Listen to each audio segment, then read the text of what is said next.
Assalamualaikum student, how are you? I hope you will be fine student. Today I will teach you passage number 16, translate into English.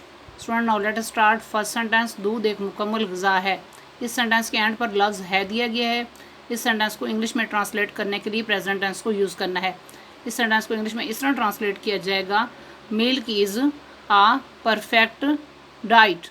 Next sentence, ये मीठा और लजीज होता है. इस sentence के and पर लफ्ज़ है दिया गया है.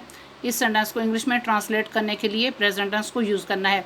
इस सेंटेंस को इंग्लिश में इस तरह ट्रांसलेट किया जाएगा, it is sweet and delicious. Next sentence, इसका रंग सफ़ेद होता है. इस सेंटेंस के एंड पर लफ्ज़ है दिया गया है. इस सेंटेंस को इंग्लिश में ट्रांसलेट करने के लिए प्रेजेंट टेंस को यूज़ करना है. इस सेंटेंस को इंग्लिश में इस तरह ट्रांसलेट किया जाएगा, its colour is white. Next sentence, हम ज़्यादातर दूध गाय और भैंस से हासिल करते हैं. इस सेंटेंस के एंड पर लफ्ज़ हासिल करते हैं दिया गया है. इस सेंटेंस को इंग्लिश में ट्रांसलेट करने के लिए प्रेजेंट इंडेफिनिट टेंस को यूज़ करना है.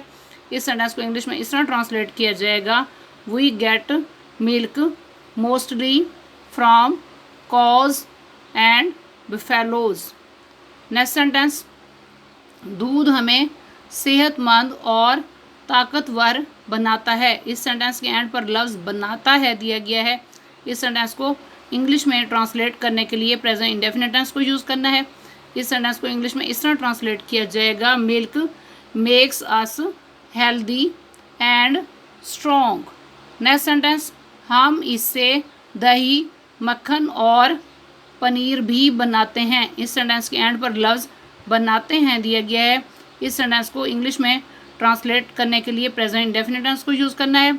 इस सेंटेंस को इंग्लिश में इस तरह ट्रांसलेट किया जाएगा, we also make curd, butter and cheese from it. Next sentence, बच्चों और मरीज़ों के लिए दूध बेशकीमत ग़िज़ा है. इस सेंटेंस के एंड पर लफ्ज़ है दिया गया है. इस सेंटेंस को इंग्लिश में ट्रांसलेट करने के लिए प्रेजेंट टेंस को यूज़ करना है. इस सेंटेंस को इंग्लिश में इस तरह ट्रांसलेट किया जाएगा, milk is a very useful diet for children and patients.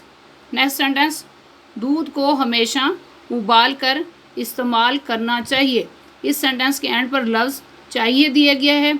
इस सेंटेंस को इंग्लिश में ट्रांसलेट करने के लिए मॉडल वर्ब शुड के साथ बी और थर्ड फॉर्म को यूज़ करना है. इस सेंटेंस को इंग्लिश में इस तरह ट्रांसलेट किया जाएगा, milk should always be used after being boiled. Student, आज का लेक्चर यहाँ कंप्लीट हुआ. I hope you will be understood this lecture. Okay, अल्लाह हाफिज़.